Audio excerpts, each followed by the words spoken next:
structure and labor cost. If you have any questions, comments, or contributions, please use the number to write on your TV screen and get to drop us those text messages. And in the studio, always on Sundays, I'm always with Mr. Owen Kabanda. Good afternoon. Good afternoon. How are you doing? I'm okay. How are you? Very good. I'm glad to be here. Amazing. Good to have you back on your show. Thank you. I know people love this show. It's a beautiful show. On Sundays, they always look forward to see Mr. Kabanda on KBN TV. We are also glad to be here and to talk to the viewers. Amazing. And Mr. Kabanda, today he is joined by our very own beautiful, she's so beautiful. I can't wait for you people to see Miss Nyano Zulu, who is going to help us discuss more about our topic of discussion for today. Good afternoon. Good afternoon. Thank you so much, Patricia. How are you doing? I'm well, and I'm immensely grateful for the opportunity. Amazing. It's good to have you on Labor Matters. I believe our viewers are eager to go to learn more from you today. Thank you. Amazing. Mr. Kabanda, topic of discussion today. Yeah. Take us through.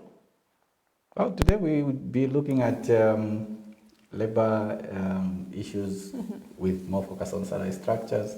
As you know, that a lot of companies and a lot of people have actually been talking about the challenges around how they structure salaries, as well as basically when do they do what? When do they change salaries? How do they actually cost the labor itself? So today we want to walk through that and maybe try to answer also the various questions that employees, HR people, business owners have been asking us. So that basically is like the overview of what we'll be talking about today. Amazing. Before we talk more about our topic of discussion for today, I believe last week we did receive quite a number of text messages from our viewers. I believe they love this show. How do you feel that this show, people are learning a lot and we get amazing feedback from them? Yeah, like it's very nice. And even when we interact with our fellow HR practitioners, a lot of them are actually appreciating that there are things that they have been going through, and through the show they are able to now see how best to handle certain situations at their workplaces. A lot of them call us, and that actually is very good. And even just students, some of them they give us the feedback that what they are learning in school and they are hearing what we're talking about in terms of what actually practically applies on the ground in the corporate world. They're benefiting from that. Even like we've said, even the business owners themselves, some of them, just that they didn't know better. They didn't know that there are certain laws that compel them to do certain things. They didn't know that they needed to have certain policies. As long as they had some money, they started businesses, that was good. So I think through this program, it's really been very good. And in due time, we'll be bringing some people so they tell us what they are benefiting from the program. But also you can even see in terms of the numbers, even just on Facebook or in the text messages. We've tried also to answer a lot of questions, but sometimes some of the questions people send even on text messages, maybe they are not part of the topic for that day. So what we've been trying to do for those who have been following us, you observe that we try to put some questions forward depending on the topics that we are going to have in future. But we're also probably going to have sessions where we just have a very open session where we now maybe tackle questions from the viewers that we have not had a chance to respond to. But overall, I think it's been good. Amazing. Yeah. If you have just joined us, this is Labor Matters right here on KBN TV, 279 GSTV 27, Go TV 1 as well to Top Star Decoder and live on our Facebook page, which is KBN TV. Coming to you, Miss Zulu. I'd like to know, I believe there are some viewers out there also would like to know what a salary structure is all about. Okay. Firstly, before I could answer the question, I think this is something that I'm very passionate about. When we are talking about compensation, it's a conversation that I love to talk about because not only does it affect organization costs, but it also affects employees' livelihood. So it comes with it a lot of emotions from the employee standpoint, but even from the employer also, how well are they compliant with the law, right? So we'll remove their flexibility. They would want to be in a situation where, they like someone and they believe this person will do well in their business, Yeah. and they can sit down and negotiate a salary with that person without any problem. So that is really the biggest issue around having salary structures, which some of the business owners don't like. And others also argue that, look, with me not having this salary structure thing, I can easily hire the top talent. So let's say you want to poach some people from another company. Poaching is a bad word. You want to headhunt. Let's use the more professional ones. So you want to headhunt. You can easily, if you don't have a salary structure, you can walk into that bank. This guy is very good with something, and you need them in your bank. You can get them. Or in this mine, this guy is well known for something. You can literally walk to them. So you can have that ability to, hire top talent. So without that salary structure, it allows you to move things very fast.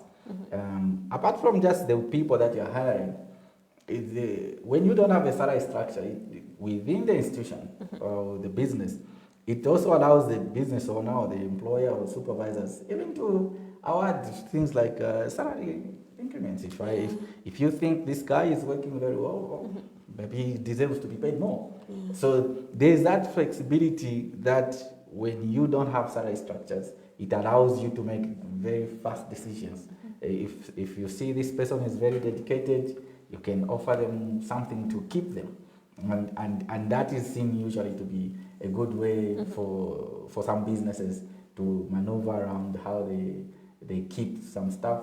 So if an employee wants to, maybe they say they want to leave, they can easily walk to the supervisor, have a conversation. The next thing, a new salary has been offered. Amazing. Ms. Zulu, coming to you, do you have some benefits of having a salary structure? For me, I think just to even add from what Owen just said, right?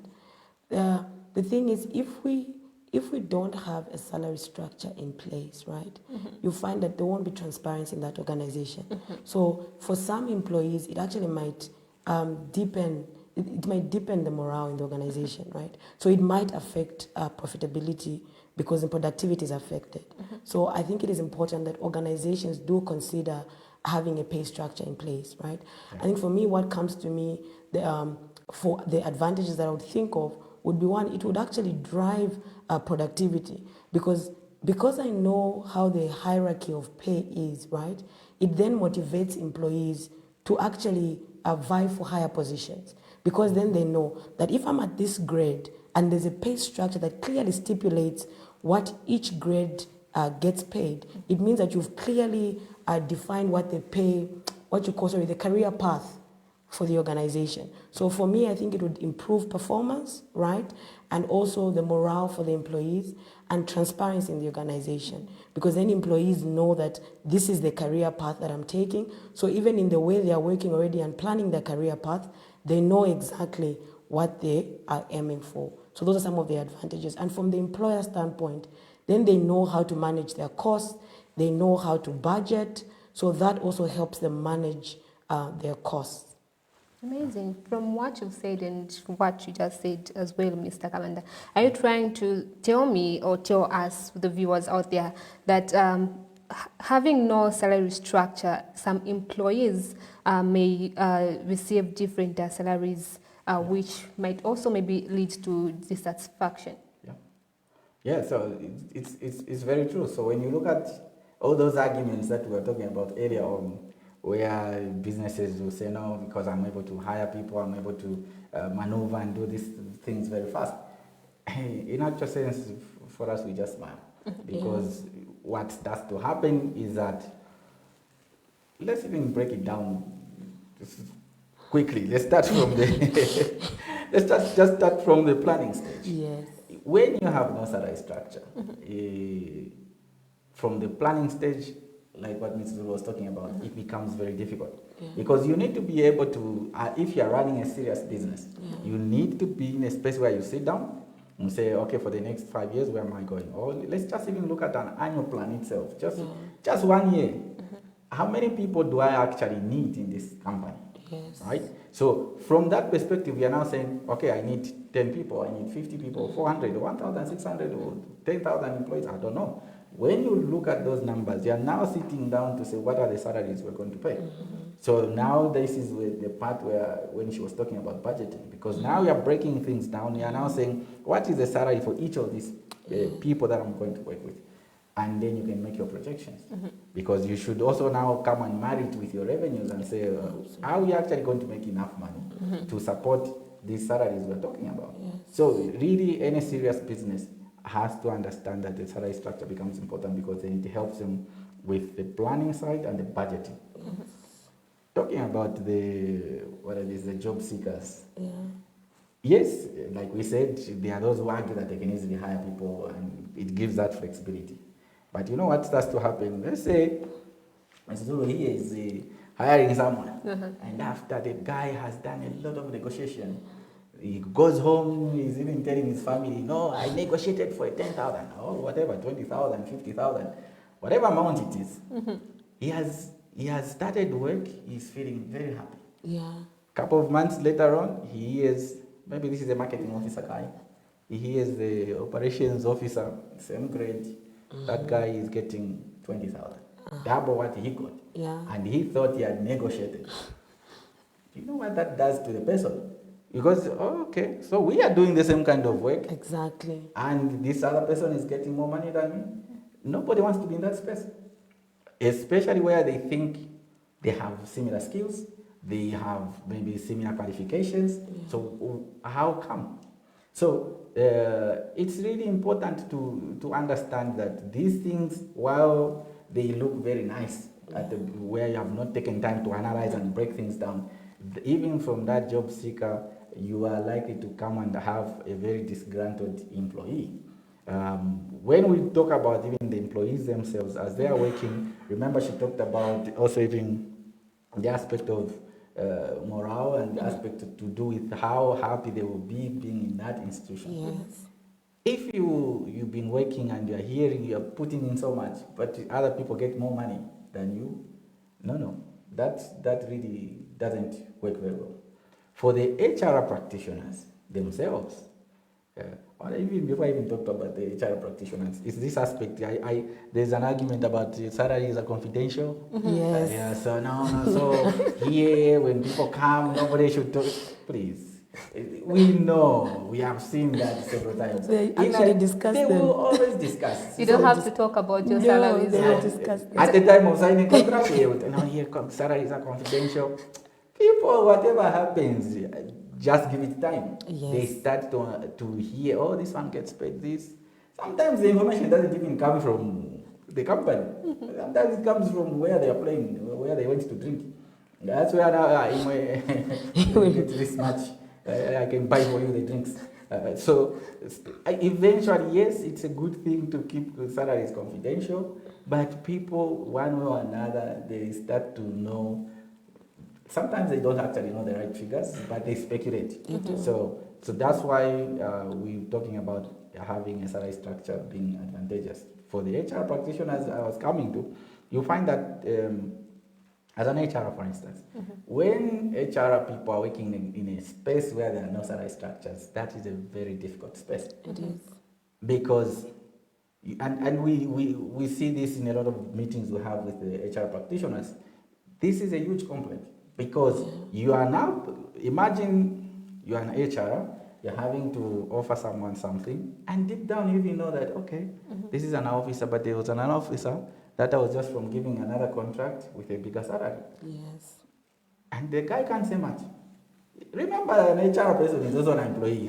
And we see people saying, but HR, they're just on the side of I'm a bosses. I'm a bosses. No, they are also employees. So. Yeah. And they also have thoughts and feelings.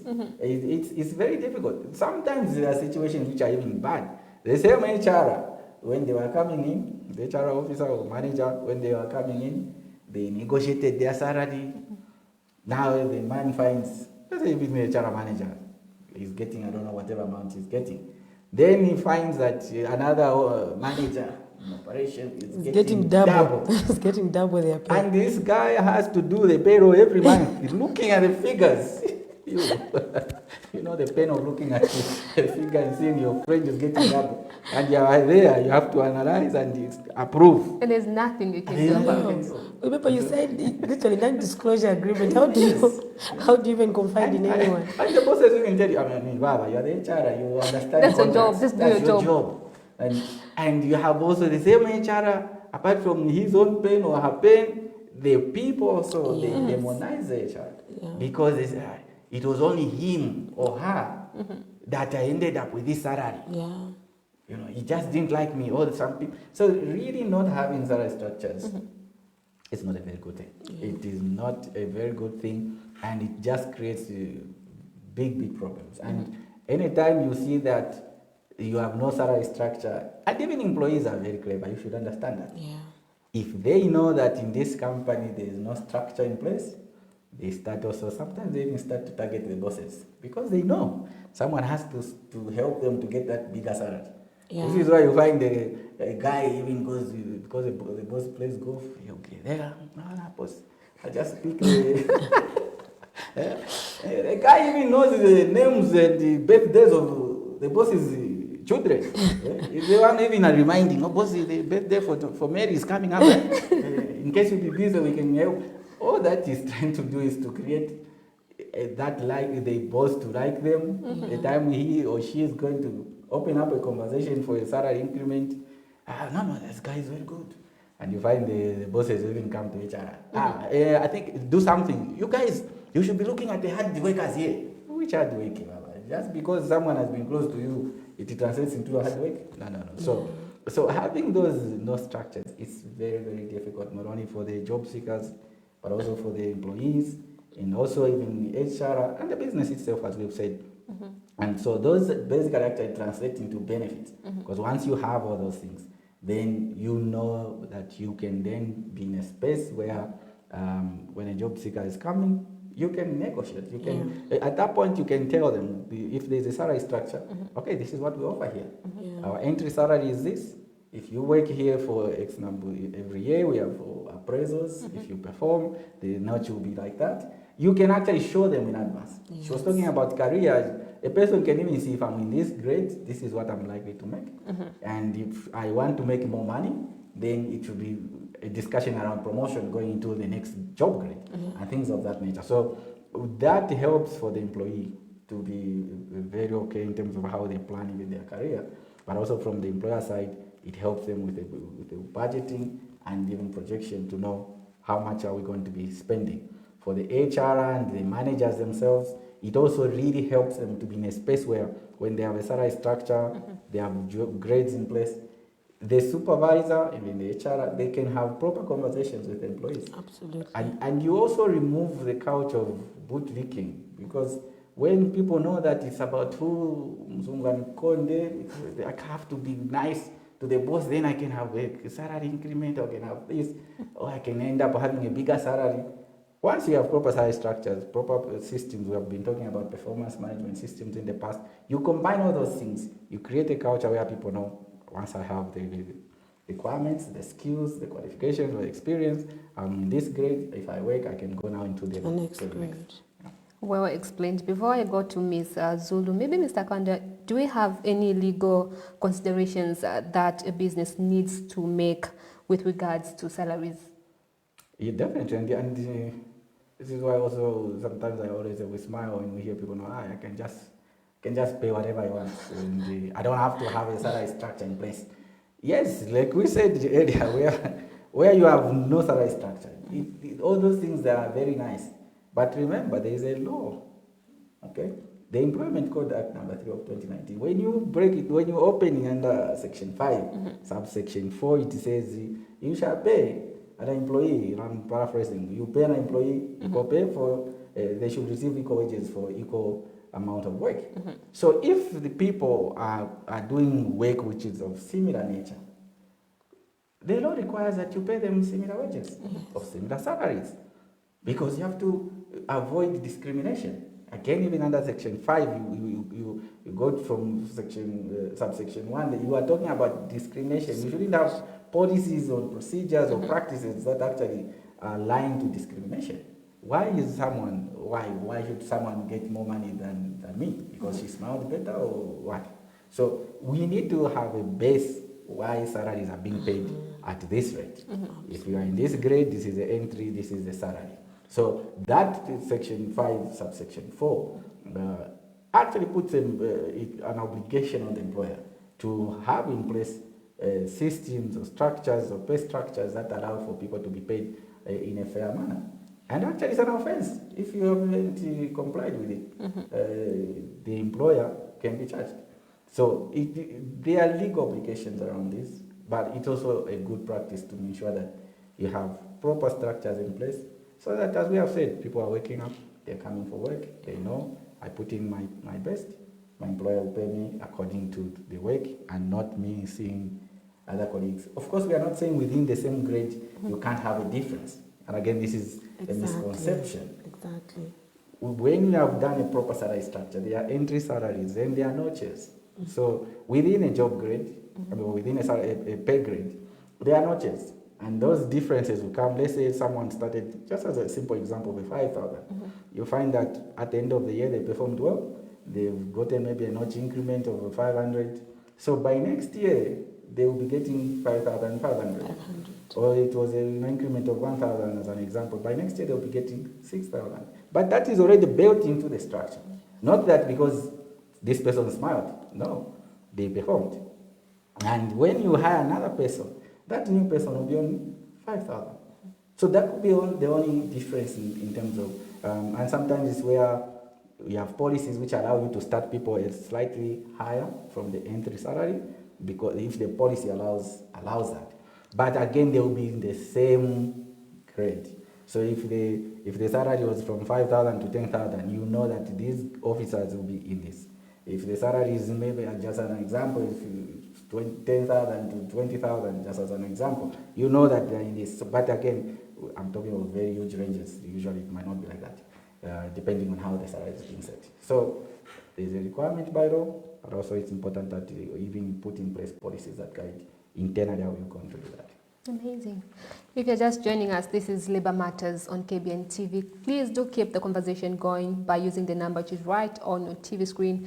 Get to send us those text messages. Don't call, just drop us a text message if you have any comments or contribution about our topic of discussion for today. Coming to you, Ms. Zulu, what can be done to create a salary structure? Is there anything that has to be done? Yes, so I think to start with, right, as we are building up a salary structure, firstly we have to understand that compensation is science. It's science-based. It's not supposed to be subjective, right? Yeah. So when we are building up a salary structure, for me, the first thing that I would want to know is what is the strategic direction of the business, right? Once we know the strategic direction of the business, then it helps us now think, okay, how will our pay structures look like, right? Then you've got your job classification, right? When you classify jobs according to the responsibilities or characteristics, right? Then that allows us to know that these jobs are going to be in this class, right? And then once we classify jobs, we grade the jobs. So then we know that these jobs are graded this. And we do job grading through job evaluation, right? And once we do those job grading, then that then helps us understand in terms of hierarchy, right? How many hierarchies are we going to have in our pay structure?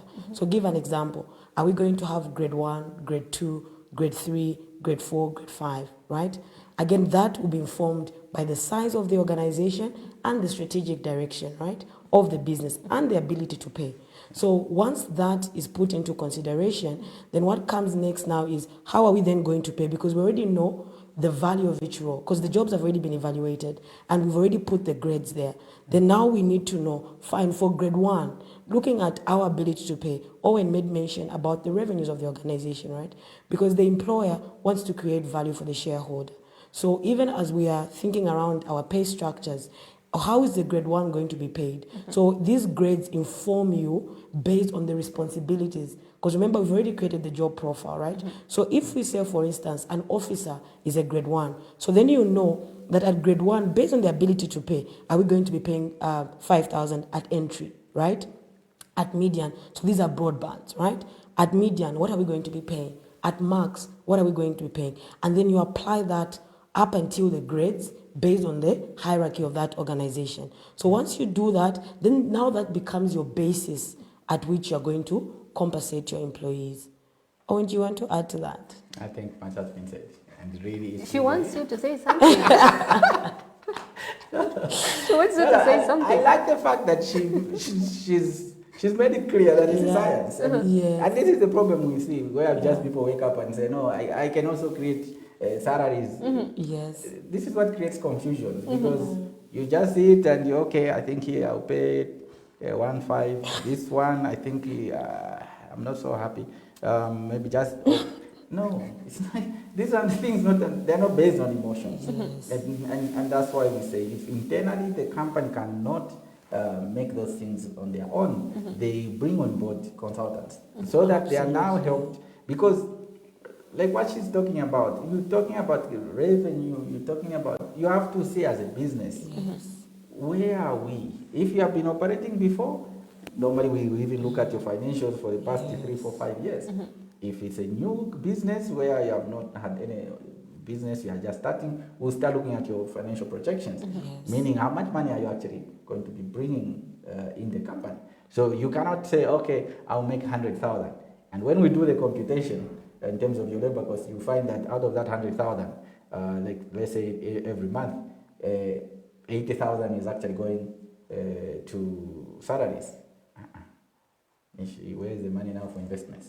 So this is why these things should not be just where people just wake up, no, I can do this. No. It's important to look at these things from a business perspective, but also looking at what would also motivate employees. That's why she was talking about having these frameworks in place.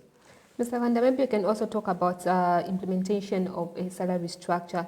I believe there is a difference on how to go about the implementing of a salary structure, maybe in a company being set up compared to those old ones where you are revising a salary structure. What do you have to say about this?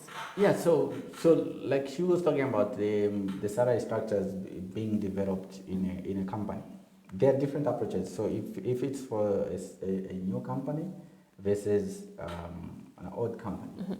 And actually, even maybe before we even get to the implementation aspect, is really looking into how you are creating that salary structure and just making sure that you have taken your time to understand the components that go into that salary structure. You have to look at your business. She was mentioning the aspects of the grades. So there's also the job evaluation that she mentioned. And sometimes apart from, because job evaluations help you to determine what is called the relative worth, meaning this position within our institution, what is its worth compared to the other position, okay? Now, sometimes you also carry out the salary surveys. So you could go in the market or you get consultants to do salary surveys for you. Again, these are things that should be done by professionals. Sometimes we see companies where okay, I just make a phone call. There have to be comparators. Comparator organizations, we are saying which institution is in the same industry. Yes. Okay. Yes. Just because your friend works at the bank, okay, I'll check with what you are in construction. How is that related to the other side? Absolutely. So I think we are okay. We are okay. How are you comparing to another institution, which is, that's what comparator organizations have to be organizations that are within your industry and or the region or whatever it is. So you then engage professional institutions or firms or consultants who then help you to come up with a salary service. Again, they need to also know what they're doing. Because what is it that you're actually measuring and which jobs are you actually comparing? Absolutely. Right? So when the salary surveys are being done, they have to again be done by professionals. So that you are then saying the professional was mentioning the base pay, the basic salary, the allowances. But in those surveys, it also goes to the benefits. Do you pay fuel? Do you pay transport? What else is talk time? Health insurance. Health insurance. So there is a lot of calculations that are actually done. And that's why sometimes when people just say, no, I can make the, okay. Just look, because you have to understand what those things are about. so that by the time you are now, and she was mentioning also ability to pay. So you can have your job evaluations done, you have your salary surveys done, but you also have to look at your ability to pay. What is it that we can, on the ability to pay, you are looking at your revenues. Can we sustain such salaries? So there's a lot of work that goes on to ensure that the salaries that at the end of the day you are going to say we can now pay in this our no salary structure. There are salaries that are also compliant with the law. Remember, there are laws around minimum wages. If the minimum wage has been set, you cannot go and start paying below. No, our ability to pay. I think negotiations can only be higher. It can only be higher than the law. What is in the law or higher, like you said, because you cannot start paying anything below. Of course, we know for the professional positions is where we have a challenge, for especially on the side of the employees, because there is a group of vulnerable employees, the general workers, the security, the domestic, the receptionists, the clerks, secretaries, a few attendants, and there is a whole group of people that are classified in the minimum wages. Again, the minimum wages are there, so you cannot pay below that. Below the minimum You wage. can only pay what is in the minimum wage and above. But for the other professional positions, there is an understanding that people went to school, they can negotiate, like we have been talking about, but create a salary structure that speaks to these things. You have a base, which is a minimum wage, or you can actually pay more, depending on your ability to pay. So once you have done all those things, we can then, and again, you have looked and you have checked. These are not things that should be done in a fast, speedy manner. Look at the numbers. Then now we can start saying, once you have the salary structure in place, which you have prepared, you can then go to the board. Again, we tell companies, you have just management, they sit and say, oh, this is our salary structure. Under corporate governance, you need to take those things to the board. Make a presentation, let it be approved. Because, and people say, no, but as management, we can also approve salary structures. No, we are interested parties. So you have a conflict there. Yes, because you're also beneficiaries. Yes. That's why we take to the board. But we understand some businesses are small, they don't have boards, but most of the businesses, the bigger corporates, you need to take those things to the board so that they are approved. Even when auditors come, they will be checking where these salaries that you are paying in this company approved by the board. Okay? So that's why there's a lot of work that goes on into there to show, even when you are taking to the board, you can't just say, oh, we want salary increments. You've got to justify. You have to justify. Yes. And this is why we are saying it's a lot of work, and the people who are doing that, they need to know what they're doing. Now there's even an emoluments commission. For institutions that are governed under the emoluments commission, the commission will come in. So you also can't just wake up with your salaries. But for private companies that don't fall under the commission, they can just present to their board, and then the board will approve. Then now we can start talking about the implementation. Now this implementation, like we've said, it differs if it's a new company or it's an old company. If it's a new company, like what we do when we're starting to set up a company, we're basically starting to look at the calculations we're talking about, how much, first of all, the structure itself, how many people do we need to hire here, how much will be the salaries we'll be paying, and once those things are approved, then when you are recruiting people, you're basically just giving them that this is what is on offer, and the people can negotiate if the policy allows. So you are implementing it. This is for purely new companies being set up. For the old companies where you have gone in and maybe they have their own salaries, and now you have revised the salaries, the approach there is that the people should be engaged. Yes. Whether it is an increment or it's a reduction. Because in a lot of people, they say, we're increasing salaries, so they will just sit on their payslip. No. Employees have to be engaged. Yes. You need to explain to them that, okay, your salary was 7,000. Now after the salary reviews, your salary will be 10,000 or 15,000, depending on what has changed. And ideally, what we advise is that put those things also in writing, because it may lead to review of the structure. I mean, the contract. You can do an addendum to the contract or anything that shows that you have agreed that this will be now the new salary. Because those things, they become very important for employees to consent. If the employer has not agreed to what your new changes to the salary, what happens is that at that point they are declared redundant. Then Section 55 of the Employment Code kicks in, which means now you're going to pay them if they are entitled to gratuities, the leave, and the 2 months basic pay, or whatever might be determined at that point. So that's why we say don't take these things casually, because they have implications even on the implementation side. So everything has to be thought through. Where you can't do it internally, as we keep on emphasizing, get experts on board so that they take you through the process and make sure that those changes you're making to conditions of service or the salary structure, as well as the contracts, they are all properly done in a manner that allows for less disruption. Because if you now start having this back and forth fights with employees, then remember we're talking about productivity, it starts to be affected. Also, you take into consideration if there are any collective agreements in place with the unions, if we have unions. So those things have to be considered at the time of implementation. Well explained. Still talking about the ability to pay, coming to you, Ms. Zulu, how does the ability to pay affect salaries? Okay, so I think I'll just pick it up from where Owen had ended. So the ability to pay will affect an organization, right? From an employer's perspective, it will be affected if they do not have the revenues, right, to support what the market benchmarks or the results from the salary survey are. It means that they will not be able to implement those salaries, right? So the ability to pay would affect the employer, because do we know how their financial health is, right? So if the financial position cannot support what the salary benchmarks are, it means that the employees will not be paid according to salary benchmarks or currently what the market is paying. So it's got a big effect on both the employer and the employee, because it means that you will not be competitive. So the conversation that comes there then is, are you able to retain the talent, right? Are you able to attract the right talent? So the ability to pay will affect you. You might not be able to attract the right talent and retain the right talent if you're not able to meet the market benchmark, right? So that would be the part that would be affected.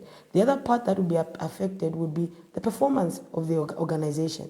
So the ability to pay, if the employer is not able to, it means that the revenues of that organization cannot sustain it beyond that the current position.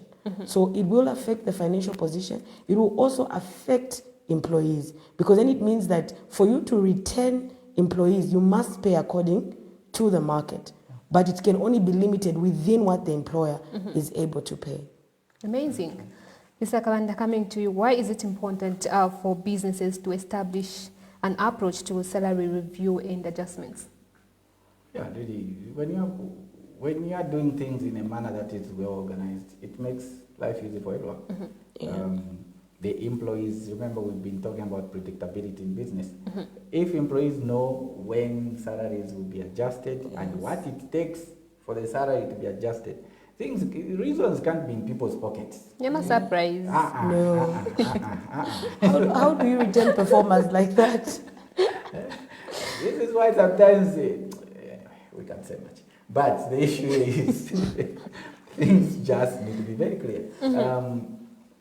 And this is why if you're running a business or any big institution or small, medium, it's important to have things thought through and have people help when there's need for help, so that things are very clear. People know if salaries get to be changed after a performance evaluation, after December, maybe January, we might have new salaries. People know, but they also need to know what does it take for you to have a salary change. For instance, maybe you have to perform in a particular way, you have to get a particular percentage. When they know, okay, so we can get a notch increment. Or is it that anybody can just sleep here with the way, what do they call those, across the board? Across the board increment. And I prefer inflationary increment across.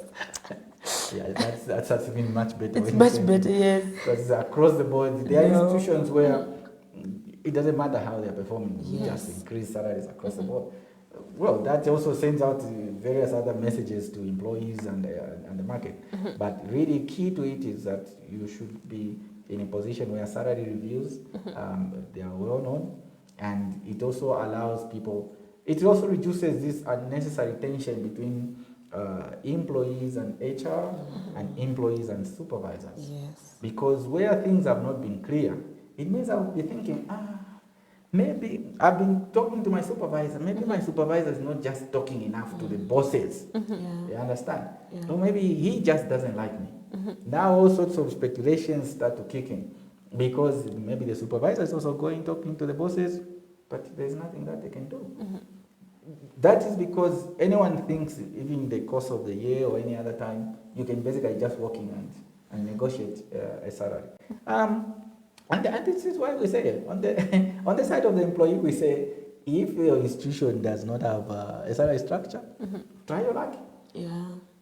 Yes. Even for job seekers, if an institution does not have a salary structure and you are looking for employment, don't just sign a contract. Actually engage in a negotiation. Tell them, well, I was looking for this much. Okay? Many times, if they have no salary structure, you can feed it from the HR very fast. That, okay, we can see what we can do. In a space where the salary structure is set, they will simply tell you, look, our policy is this, and this is what is on our It's allowed. So for job seekers, for institutions that don't have those things, try. For employees, where an institution does not have also salary structures and things of that nature, try. Discuss with the HR, discuss with the supervisor. But as we are advising, especially for businesses, it's important they have salary structures in place. They have policies of when salaries can be reviewed, when an employee's salary can be changed. In that way, the business can then provide a platform where employees will know, okay, if we perform like this, I get that. Absolutely. And there's predictability, and you reduce the tension, as we said, which happens a lot between employees and the HR and the employees and supervisors. Amazing. Coming to you, Ms. Zulu, do you have any factors that influences salary review or adjustments? Okay, so for salary reviews and adjustments, right, the factors that would influence it, again, would be ability to pay, right? You look at the ability to pay, you look at the inflation, right? How is the, what is the inflation like, right? And you also look at what is the market paying currently. Again, it speaks to salary surveys, right? Because when the salary survey reports come, it clearly shows you where you're sitting from a comparison point of view, where you're sitting or how you compare with your competitors. So that also will influence the salary adjustments. And I think for me, the other component that I always want to add is the part of performance. What should drive your salary review is how the business is performing and how the employees are performing. Amazing.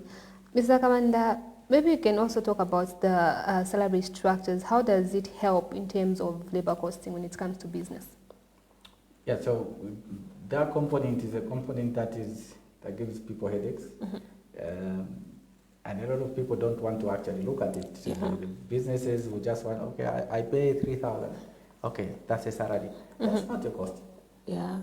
And in a lot of conversations with managers, oh no, here our salary, I think I pay these officers at 3, these other ones 5,000, these other ones I pay 7, and that's how. And you see even from our colleagues in HR, we are running around with that paper that this is our cost. That's not the cost of the company.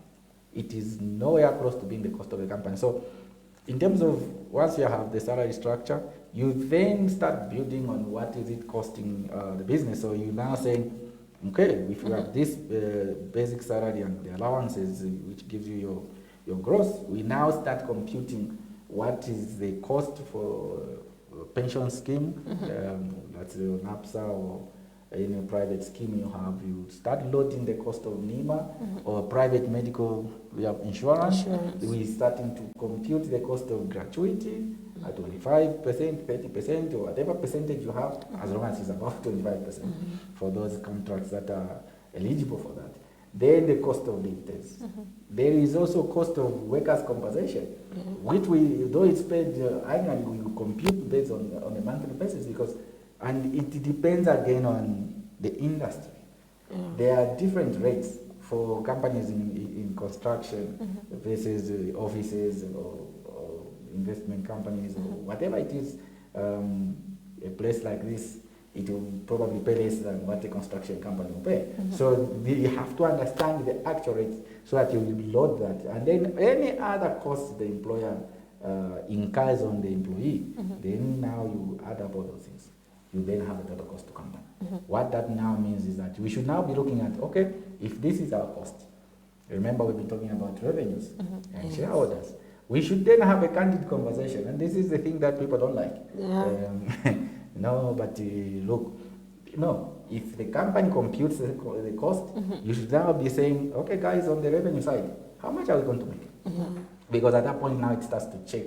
Once you do your labor cost, you're now asking, you do your ratios. And again, the ratios, they change according to the sector. Is it maybe 15% or 20% or 30% of your revenue that you should be spending on the labor? Because the business should remain with sufficient money to invest, to expand, and to do other things. Remember, there are also other capex. We have to buy equipment and so on. So if you are making 10 kwacha and you are spending 9 kwacha on salaries, then that is not a business. So this is why understanding and the business having a salary structure in place and sitting down also to look at the labor cost, that helps the business now to grow. Amazing. If you're just joining us, this is Labor Matters right here on KBN TV. Maybe we can read 1 or 2 text messages from our viewers before we wrap up the conversation. I don't know why it feels like it's been 10 minutes, but it's been an hour. Okay. By the way, there was a request that Patricia now should be given a degree in human resources. I think so. I think so too. When am I having it? It's a conversation that we need to have after this show. You have already graduated. No, absolutely. I think I need to talk to the person who just come up with that conversation. Okay, so our first text, it reads, "Good afternoon, nice topic. You are having there at a right time. I am an employee who have worked for about 9 years at a company, but salaries are very low. I personally wanted to find out something from you guys. So there is a non-approval from you people about the salary structure in the companies because it's too much. People are getting very low salaries. What are you saying about it? 1,000, 1,500 kwacha. These people, they say they have got a family lack of cost of living." Okay, this one says, check the other one. "Good afternoon. Please assist me more about the grades where salary structure is concerned. I'm working as an electrician at a named company in Ndola, and my basic salary is 1,300 kwacha. At our company, we don't have the HR, and there are some of my fellow workers who are getting paid more salary than me, who is skilled. My net pay is 2,300 kwacha. At our company, they don't follow salary grades where skilled and non-skilled workers is concerned. We have tried to engage labor office here in Ndola, but nothing is happening. Please help us where salary grades is concerned. From Champion." Thank you. That's very interesting. Thank you. Maybe you can. Okay. I think I can pick up the one for the job grades, right? Okay. Yeah. So, Patricia, as we spoke to earlier, the conversation about job grades, right, have got to be done by profession. That's number one. And I think that Owen did mention that there are consultants that can actually help with the process, right? But there are a lot of things that determine that, right? So for that organization, they've got to engage firstly, they've got to have HR. I mean, I think I heard that you said there's no HR person, right? Then once they have that HR person, right, what I'd be curious to know is that, do they have job classifications? Do we actually know the jobs that have been grouped according to responsibilities and similarities, right? That would be the first step. Once that's done, and that's the planning that Owen was talking about, the analysis. Once we know that these jobs are grouped according to the responsibilities and the similarities, then we'll be able to identify which roles are going to sit in which grades, right, through the job evaluation process, right? But without that process, it will be very hard for us to determine which grade is Nyango at, which grade is Owen at, without having to do those primary things, which are firstly, classify the jobs, right? Once they're classified, let's evaluate the jobs so that then we know which grade are we allocating to which position, right? Then we're going to speak into our salary structure. But then if they're going to be employing people, then because it's very easy for me to say, oh no, this person is at a higher grade than you are because there's no structure in place, right? So I think for me, my advice is the employee should speak to the management that they should firstly start by putting those structures in place that will then help for objectivity and not subjectivity. Because even for that employee, it will be very hard for them to go back to the supervisor and say, why am I paid highly than Nyango? Because you don't even know the grades, right? What if the supervisor says, but Nyango is higher than you? And then the employee would say, but we are doing the same job, you know? So I think for me, what then would allow that organization to fairly compensate the employees, they've got to start from job classification, and then we evaluate the jobs, so then we assign each position with a grade. Amazing. That's where we should start from. And a minute, your last remarks. All right, so really for companies that are operating without HR or people who are carrying out HR functions, they are required by law under the Dream Act to be members of the institute. And so all institutions need to hire professionals, HR people. On the salaries that the minimum wages that were being talked about, or low salaries, it's also important that the employee understands how much is the minimum wage.